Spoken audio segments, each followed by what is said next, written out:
The amalgamation has been hanging over the university and the CAE like a cloud since it was first proposed by the Fraser government's Razor Gang in May 1981. The proposal was actively opposed by both institutions, and by 1982 the merger had not taken place as planned. Halfway through that year they were issued with an ultimatum: amalgamate or no funds will be provided for the college. When the Hawke government took power last March, it was immediately assumed that amalgamation was off, but as yet no formal statement saying so has been received from Canberra, and the CAE is still receiving its funds via the university. Last month, the Education Minister, Senator Susan Ryan, did reiterate her party's election pledge, but fears that amalgamation will proceed remain. I think since it's occupied over 2 years of people's discussion and been such a major issue, that one would always have it lurking in the back of your mind that it might come back. I can merely say that she told us there will be no enforced amalgamation, but that leaves her a great deal of scope. I contacted the Minister's office today but was told nothing regarding tomorrow's statement. I do, however, have on good authority that there will be, as promised, no amalgamation. Senator Ryan is expected to call for rationalisation only, despite the fact that the Tertiary Education Commission has advised that amalgamation is for the best in the long term. But even if that is true, it's still too early for either side to feel relieved. It's no secret that the government needs to trim its spending, and it's very possible that the college and the university will be asked to cooperate rather more closely than they would like. So it's still possible that there will be an amalgamation, in all but name.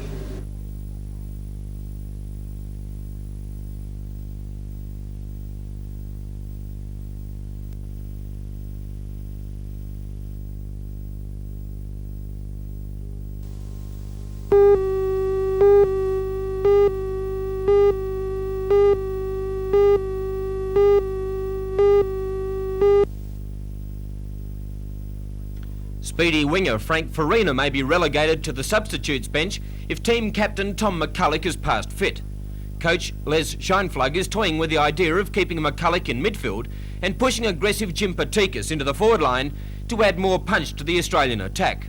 Scheinflug warned his young chargers of the importance of the Korean match, but emphasised they were good enough to win and take out the coveted number 1 spot in their group. The Koreans had a light workout yesterday, but planned a more serious session for today. Korea must win against Australia to make certain of a quarter-final berth. A draw would leave the decision dependent on goal difference if the final match between Mexico and Scotland is tied.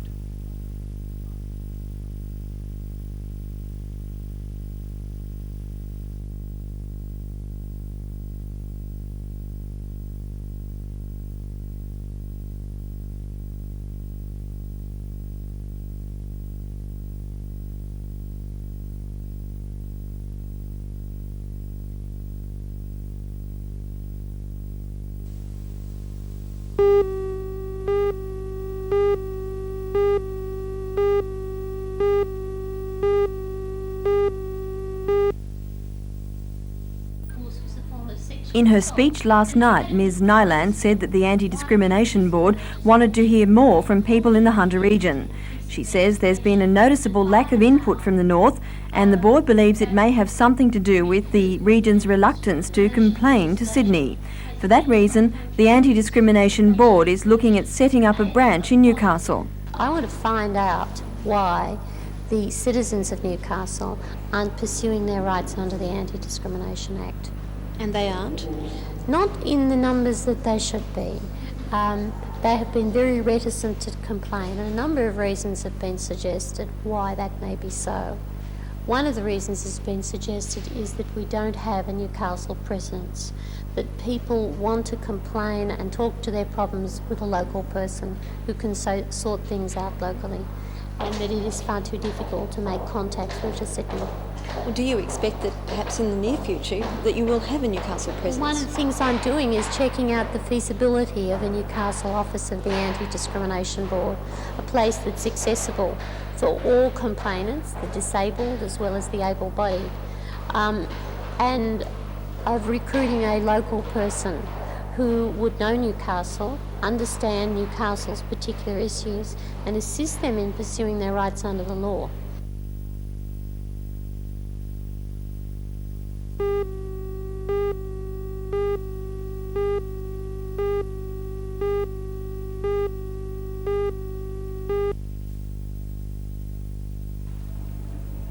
The development, which the acting Premier says will change the face of Newcastle's East End, includes 400 new dwellings and commercial development, as well as a major harbour foreshore park and recreation area. It's to be staged to tie in with the proposed relocation of the existing railway marshalling yards.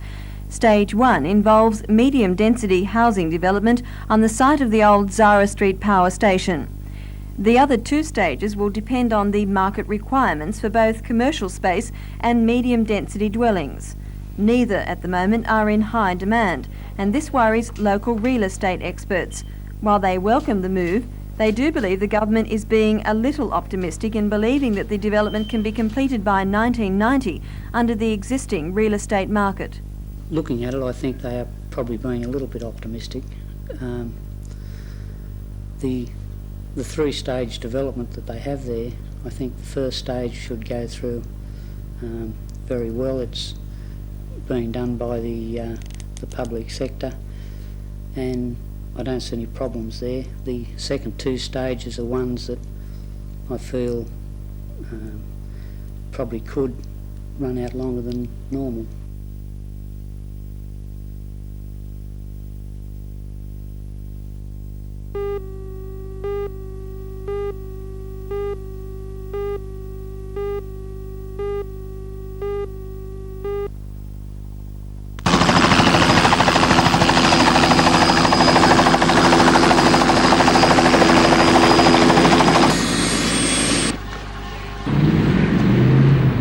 You'll just have to lift it an inch and catch us on that front belt.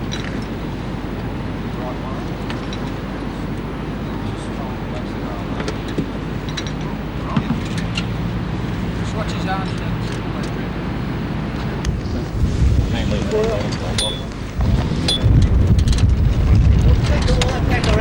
Yours? Did you leave the lead still on him? Yeah. I'll get him when I come down. Okay.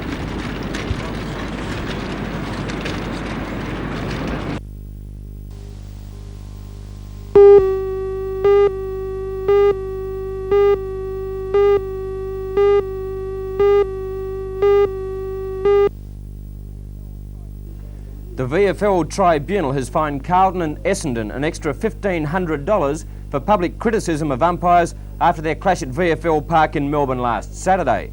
Carlton coach David Parkin and Essendon coach Kevin Sheedy strongly criticised umpires' reports lodged against their players.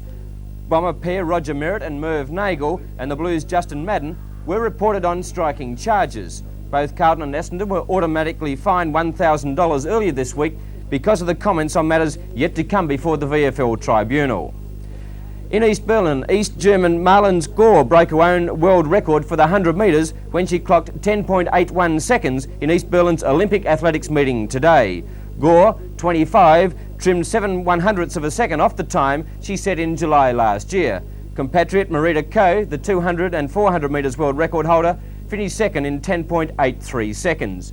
3 Newcastle netball teams travelled to Auburn in Sydney this weekend to compete in the New South Wales state titles. Lee Morn caught up with Open coach Kay Thomas yesterday and spoke to her about her team's chances in the state titles. I think we have a really good chance, Lee. There's probably about 5 or 6 teams, Sutherland, Newcastle, Manly, Eastwood Ryde, Randwick, that have all got very good chances, and I think it does depend a lot on the survival of the fittest, because we have to play 16 40-minute games during 3 days, and that's a lot of games. Newcastle have got the players, 10 good, strong players that I feel that have got the ability to do really well, and we're hoping that we can come home as winners.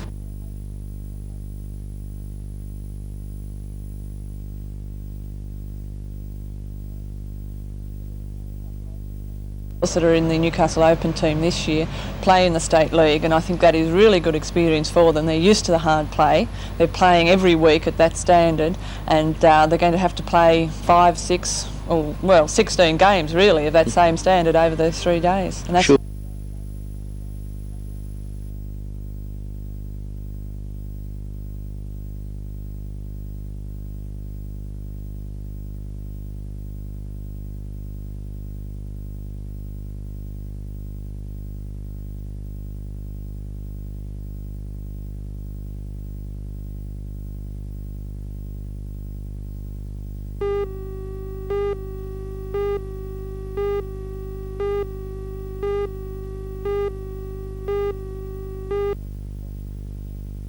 been pretty tough this year, and I only hope that it's all worth it if we have ulcers, and I hope we win the league. Sure.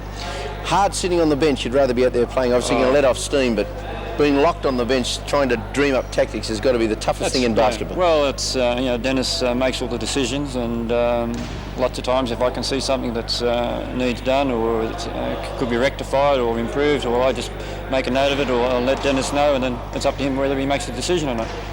Neville, as a man that sits back, as you say, and analyses the game, are we really good enough to go on with it?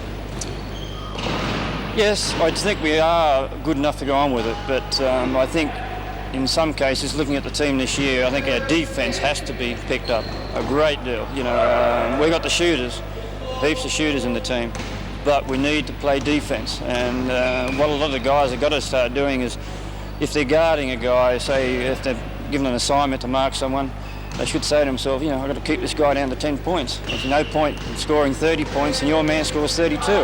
So I think if we work on our defence and really hustle and play aggressive defence, and I think we can win it.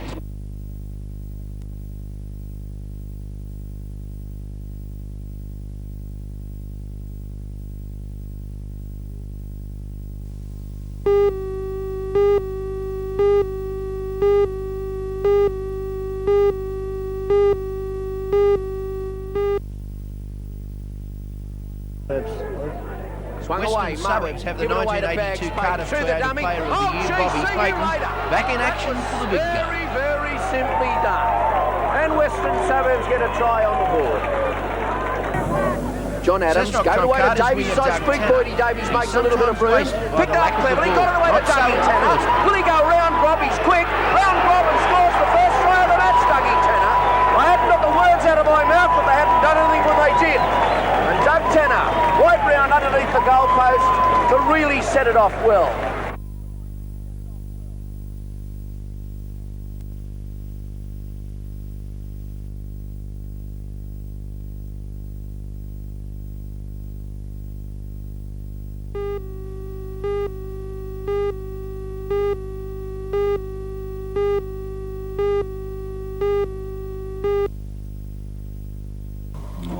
This meeting was a first in Newcastle, a gathering of the heads of every major church in the area. Present at the Anglican Bishop's Court today were the heads of the Roman Catholic, Baptist, Salvation Army, Greek Orthodox, Uniting, Presbyterian and Lutheran churches, as well as the Church of England. The Anglican Bishop, the Right Reverend Alfred Holland, instigated the gathering because of the success of similar conferences in other states. I think what we've resolved to do is to try in some ways to work together to meet some of the social needs of the community. We realise there are a lot of social needs, a lot of spiritual needs, there's a lot of agencies in the community working to solve those, but we believe that as heads of churches we want to encourage all our members that they've got a very important and significant role in developing the community that we hope is going to come in our region. So the different churches will be trying to coordinate their activities? I think we'll be looking at that, certainly. It was concluded that the many church agencies have become bureaucratised and need to create a more human face. The church heads will meet again in about 2 months.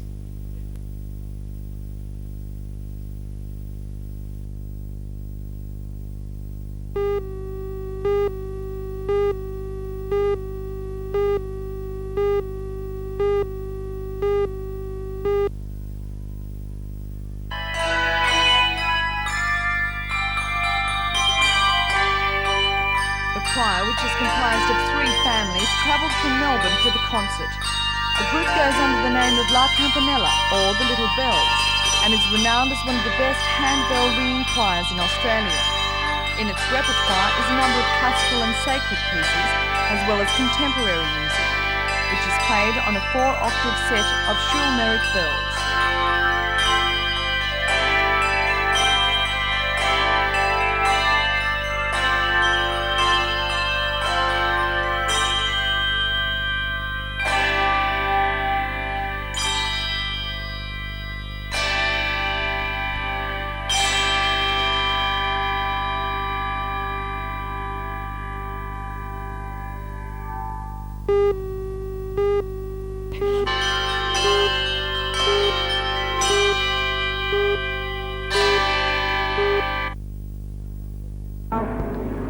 main event of the day was the Ken Waggett Memorial in honour of an outstanding speedboat racer. Hawkesbury boat Heartache proved too strong for the rest of the field, winning the final heat under the control of driver Graham Hart. In second place was Maureen, driven by Stephen Brown of Sydney, closely followed by Misty Fizz, the driver Les Roberts of Silverdale. As far as Heartache driver Graham Hart is concerned, the event is a major one in the Australian racing circuit. To us, it's a major 5 litre race in the whole circuit. We race all over Australia, and to us, this is a major event of the whole year. And before you went out in this particular race, you weren't that confident. You had a little bit of trouble. Yeah, we went in the first heat, in our qualifying heat, and we had quite a few problems, and we couldn't really find it. So we pulled a desperation stake and put some old plugs in it, and it looks like that fixed it all for us. Racing continues tomorrow. The main events to watch are the Kip Pike Memorial and Northern Districts Championships.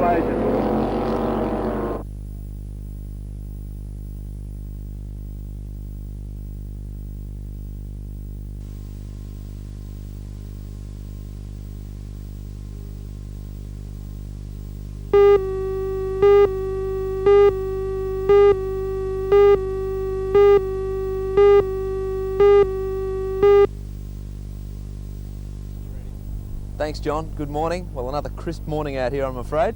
Blue skies, though. It's going to be another sunny day to finish the weekend. And whereas on Saturday morning things looked a little bit desperate for the board riders, conditions improved yesterday, and again today, waves for the board rider. Around the beaches this morning, we have waves around 1 to 1.2 metres at all of the open beaches in town. The swell now turning around, coming in more from the southeast. We have some fairly long lines of swell that look like building over the next day or so, and waves look like improving once again for the board riders. If you'd like to go for a swim this morning, all of our city beaches are quite safe. The water's actually quite pleasant once you've been outside here for a while, and the wind blowing offshore at the moment from the west. And taking a look at the weather this morning, the forecast is for a dry, cool day with lengthy sunny periods. A strong wind warning is current south of Port Stephens for westerly winds strengthening to 40 to 60 kilometres per hour, that's 20 to 30 knots during the day. Slight seas rising moderate to rough offshore on a low swell, that also will be slowly increasing later. Newcastle expecting a top today of 17 degrees, a cool 16 degrees for Scone. High tide will be at 9 minutes past 10 this morning at 1.4 metres. The following low tide at 3:35 this afternoon at 0.5 of a metre. And the outlook for Tuesday, dry, west to southwesterly winds. Well, that's the story again today. Westerly winds, very, very cool start to the day. It's going to be nice and sunny later. A great day to finish this long weekend. And for the board riders, waves around 1 to 1.2 metres, offshore winds, great conditions, and still improving. It's unbelievable, isn't it? Going back to work tomorrow, of course, and the surf will be even better still. Have a great day, whatever you're doing. Take care on the roads, and take care with fireworks tonight if you're letting them off. For now, it's back to you, John.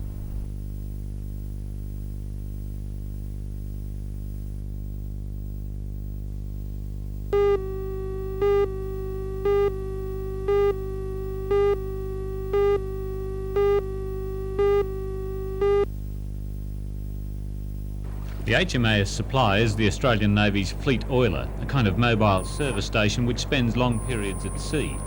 Only 10 days ago, the dockyard learnt that the ship would definitely be coming to Newcastle for a refit. Second such contract the dockyard has carried out on the ship in the past 2 years.